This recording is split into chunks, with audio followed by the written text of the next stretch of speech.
বিল্ডিংটা করা হয়েছে দেখেন কিভাবে শুরু, কতটুকু জমির উপর করা হয়েছে দেখেন তো, আর কিভাবে শুরু করে করা হয়েছে দেখেন। দেখেন এটা কি বিল্ডিং, এটা দেখছেন? এরকম কি দেখছেন?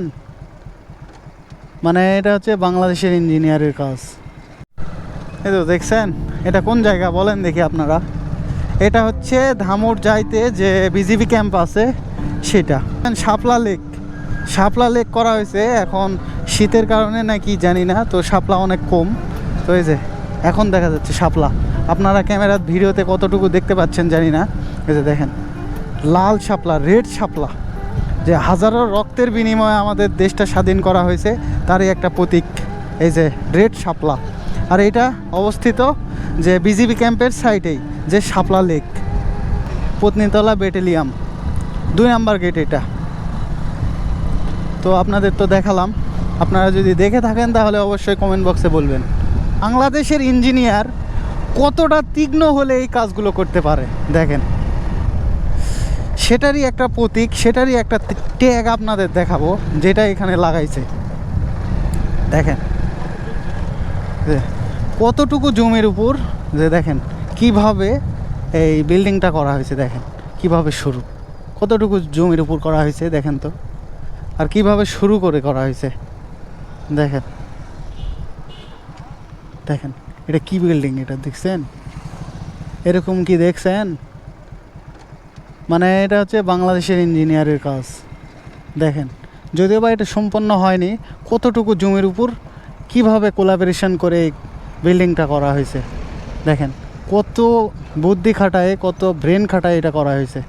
তো যাই হোক, বাংলাদেশের ইঞ্জিনিয়ার, বাংলাদেশের মানুষজন, এদের কাছে বাইরের যে ইঞ্জিনিয়ার, যে টেকনিশিয়ান এবং বাইরের কান্ট্রির মানুষজন দেখে কিন্তু ভয় করে। ভাই একটা বিষয় আপনাদের সাথে শেয়ার করি, যে দেখেন না যে ওই বাইরের কোরিয়ান যে পোশাকগুলো আসে, সেদিন ওই একটা ভাই একটা স্টলে গল্প করতেছিল যে কোরিয়ান যে ড্রেসের বেল্টগুলো আসতো, সেই বেল্টে অনেক সময় স্বর্ণ, অনেক সময় ডলার, অনেক কিছু পাওয়া যেত, কিন্তু এখন সেটা পাওয়া যায় না।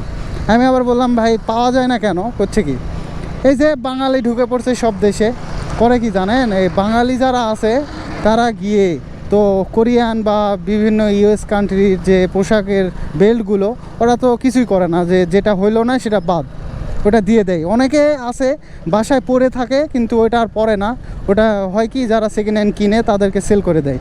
আর এরা আবার করে কি, বাংলাদেশের যে ইঞ্জিনিয়ারগুলো এবং ব্রিলিয়ান্টগুলো, এরা আবার করে কি, যায় ওগুলা কালেক্ট করে যায় ওখানে যে প্রোডাকশানের যে এরিয়াটা আছে যেখানে প্রোডাকশান হয়, যে অনেকগুলো সেকেন্ড হ্যান্ড কাপড় নিয়ে এসে ওখানে রাখা হয়, ওয়াশ করা হয়। ওখানে করে কি, কোরিয়ান বা ওই যে বিভিন্ন অন্য কান্ট্রির মানুষজনের তো মাথাতে এটা খেলবে না, ওরা করে কি, যায় সব ড্রেসগুলো, এই যে টি শার্টের পকেট, প্যান্টের পকেট, সব কিছু চেক করে তারপর ছেড়ে দেয়। এক কথায় যে ওখান থেকে কোনো কিছু স্বর্ণ মুদ্রা বা সম্পদ এখানে আসার কোনো পসিবিলিটি নাই। থাকলে ওরাই যায় ওগুলা হচ্ছে চেক করে, যা কিছু থাকে সব কিছু ওরা নিয়ে নেয়। তার জন্য ওইরকম ওই যে যারা বেল্ট কাটে তারা ওইরকম আর কিছু পায় না, এটা হচ্ছে বিষয়। আর এই বিল্ডিংটাও তারই একটা ট্যাগ এবং তারই একটা প্রতিচ্ছবি। দেখছেন এরা কি করতে পারে। আসলে বাঙালির যে অনেক ব্রেন আছে, কিন্তু এটা সঠিকভাবে খাটায় না। যদিও বা এটা দেখে আসলাম, খুবই ভালো লাগছে। এটা তো ধরেন যে আমাদের বাঙালি জাতির মধ্যে একটা ইঞ্জিনিয়ার করছে, এটা তো বাইরে থেকে আর এসে করেনি। তো এদের মাথায় যে এত বুদ্ধি, তো এটা দেখার পর এদের মাথায় যে এত ব্রেন, এটা দেখার পর আসলেই মনে হলো না, আসলে বাংলাদেশের অনেক ইঞ্জিনিয়ার অনেক কিছু করতে পারে। তো আমি ছিলাম আপনার জাকির, আর চলে আসলাম নজিপুর গুলচত্বরের সামনে, আর ভিডিওটি কন্টিনিউ করতে চাচ্ছি না।